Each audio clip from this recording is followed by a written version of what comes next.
Hello everybody, I'm Carl Fisk from Existkind, and I'm right back at Occupy Tucson, like I said I would be. I'm back because the last time I was here, I was impressed, and I still am. I'm very impressed. And I came back to find out how things are evolving and to keep track of how this is developing, because this is important to our community. So the last time, as I mentioned to you, I talked with Robbie Avalos, and we talked about how to develop this in a very, people-friendly way, good jobs, eco-friendly. How can we have a healthy development that is healthy for the environment, healthy for the people involved, and that's what we discussed. But I know that things have evolved since then, things have been taking place, so let's talk a little bit about that. How have things been going for you, and how have things been evolving for you, and what's been happening since about, a couple weeks ago? Yeah, it's been a surprising process. In other parts of the United States, it seems like the police enforcement or the municipal is a little bit more aggressive than they've been here. So I've been overly impressed of how the local police department is tried to stick with the peaceful and non-violent handling of this. And 3 days ago they moved us out of our main base camp and had us come here to Vente de Augusto Park. But other than that raid, as we call it, it has been a very peaceful communication between us and the Tucson Police Department. Well, that makes me proud of Tucson. I do think that Tucson police are pretty good, a lot better than a lot of police departments. I think there's room for improvement, just like there always is. And one of the things personally that I would like to see our police department improve on is treatment of the homeless and also treatment of demonstrations. But I do believe that they've improved over the years. They've made some mistakes along the way. And I'm impressed too. I'm glad that Tucson has so far missed that bullet of, of a heavy, nasty clash between peaceful protesters and the police. So I guess do you feel thankful to your fellow Occupy Tucson people for being peaceful, or thank you? Do you think this is just, what do you think causes general embracement, or just the personality of Tucson? I definitely think the culture and the essence of Tucson has a lot to do with it. What we're dealing with now is a political game, if you will, with the municipal, the city, and ourselves. I'm so thankful that we're blessed to have so many talented people that not only communicate with the municipal, but have enforced our peaceful, nonviolent stance in every single way. And you speak of the homeless, and the way that we've been able to step up and make up for where the homeless have been disenfranchised and not taken care of. It's been very impressive, and this whole process and this peaceful assembly is it's been mind-boggling what it's been able to accomplish.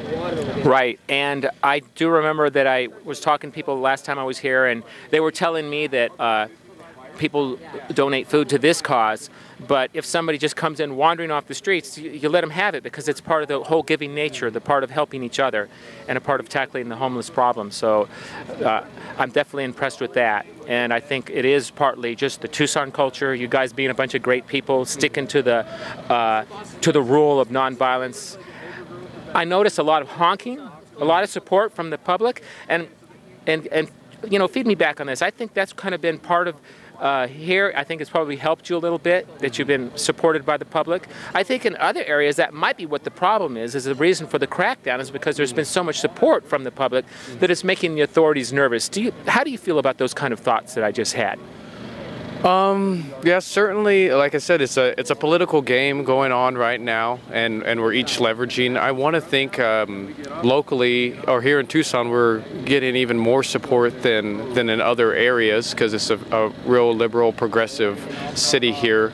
And the local media polls that have been going out have showed that we're getting plus 80% support from the community. So it's certainly, Tucson is a nice place for this to be, as far as for this movement to really get some growth on it, because the people here in the community here seem like they're fiending for something like this for their own personal and spiritual health. Absolutely, and Tucson has a lot going for it. The friendliness, the fact that, you know, we have a lot of like land set aside for recreation, quality of life. Tucson's a quality of life town, but we've always had a job problem, and I think that's part of the reason why we feel you, because Tucson has, in my opinion, just my opinion, has never been really strong on jobs as they could have been had they done things differently. So I think that people can feel you, and plus people in Tucson are about not just about money but quality of life. So I think that people can feel you, and I think that it's very possible that you might get some traction here and be able to. It wouldn't be great if Tucson turns out to be kind of like a role model in some areas or how to make this get traction and get it off the ground and get some real things done? Yeah, well, I think that's a lot of our goal, especially us people that are green, is for this site, for the Tucson Occupy sites, to be a model that other people can look at and see that this can be done, this is how you do it, and these are the different steps that you take to get to that point of ecological balance, whatever, you know, the different variables of that may mean. That's really great. So let's think about this. Occupy Tucson. Things have been going a little bit better than in a lot of other cities. So that's a real plus. And a lot of support from the community, 80+%, that doesn't surprise me, because my vibe has been that it should totally supported. People, you know, honking in the streets, that's a real plus. The things that the feedback I've been getting from the community. So I am really happy that there's a real potential here. So Tucson, I'm talking to you right now, I'm talking to the world too, but especially Tucson at this moment. Let's all step up to the plate. Tucson is a city poised to be a model city in a lot of ways. We got the ability for solar. We have land set aside around us.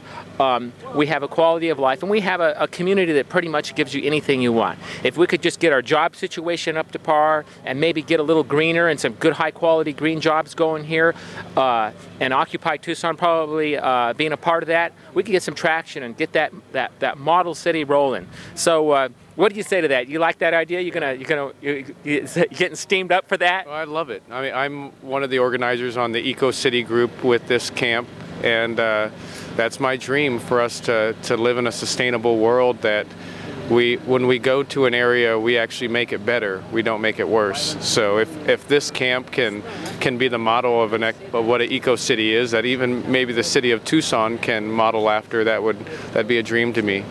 That would be a dream to me. And for years I have said that Tucson is poised for those things, just for the reasons I mentioned earlier. I really think that we are poised for that.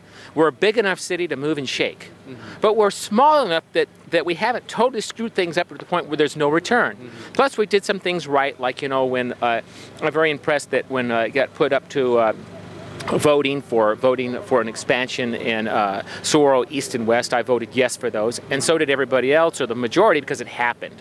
It shows you that it is a community poised. So what about support? I can't talk about money too much because I want to put this on Access Tucson, but give me a little bit about, are there any new programs for support, or how is the support thing kind of happening? What kind of developments have been happening, just beside food and that? You know. Well, we're getting donations of everything we need and more, and that's been great. At this point, it's nice to see more and more people showing up and showing their face down here. I think that's pretty much the crux of it. Even if you don't decide to camp here, just showing your face every day or every couple of days is a way that you can be part of this movement and be part of that critical mass that's needed for success. So I'm really impressed with that idea, and that's kind of like what I would like to ask Tucson to do right now. Is my mind is, I'm not sure how many people are just coming down for a spell. I know you got a lot of people coming down for a long time, and one thing I heard in Washington D.C., somebody's, not that what they were saying was bad, but they said in Washington D.C., where it's getting cold, you know, this is where we're really going to, you know, see the difference between the people that are staying and are hardcore and the ones that are just hanging out. But you know, support is support, and if you're able to do it when it's warm and you're not able to do it when it's cold, then I don't have a problem with that. And let's say I'm not able to hang out here for a week, but it doesn't mean, would I be welcome to bring my tent out here for a night or two, or do people do that much? Absolutely. We have a lot of people that just come and hang out for the day, a lot of people that just come for the weekend. We have people that don't even come here at all, but they make a strong presence on Facebook. They go on our websites, they tell their friends about us. A statement that I've been making ever since I got here is everybody has their part. And we all have different things that we contribute. So it's not a matter of doing them all, it's a matter of doing whatever fits you best. Right, doing whatever fits you best. So let's go there. I'm going to ask you right now to do whatever fits you best. If it's like come down here for the weekend and pitch up a tent, it would be an extra tent. If it's come out here for a few hours and help out or just hang out and talk, and then take some pictures and put it on Facebook and show your friends. Support Occupy Tucson, please. Come out, visit, get to know people, take pictures, put it on Facebook, and I'm going to be in the future, I think I'm going to be interested in, I know that in the businesses that are helping out, perhaps I'll work that in, but if you're a business, I'm sure you guys need things like, I know that you've got help with printing and things like that, but you be the judge. If you're a business and you think that you have something that they can use, then let them know, and I'm sure they'll figure something out. So let's go there. Please help Occupy Tucson. If you're a business, see what you can do, contact them and ask them what it is you can do to help them. I can on that point. Local businesses, if you do help us, we want to promote you. Local businesses especially. We have 40,000 people that look at our website every month. We have over 6,000 fans on our Facebook page. We have a lot of space where we'd be happy to put up a banner that says that you endorse us in space that you couldn't even purchase. So it's not a matter of just giving out of the kindness of your heart with us. If you support us, we will support you. That is awesome. Just like that's what they do, you know, on KUAT and other media. So that is so awesome, because you know what? When I like to say about a business that this business is giving, and this business gives to the community, and therefore you should, you know, consider this business when you're going about your business. And I think that's a great message. So the message is that if you hook up with Occupy Tucson, people will know that you care about the community. And when they know you care about the community, they are going to want to work with you. So get on board with Occupy Tucson. And is there any one last thing you would want to tell everybody that they feel they should know? I love Tucson, and all the 99% that are out there, and even the 1%, come join us. We're all in this together. We all need to band together to make sure that we can find an ecological balance. So let's join hands together. Come join us, please. And I thank you very much. Bye-bye for now.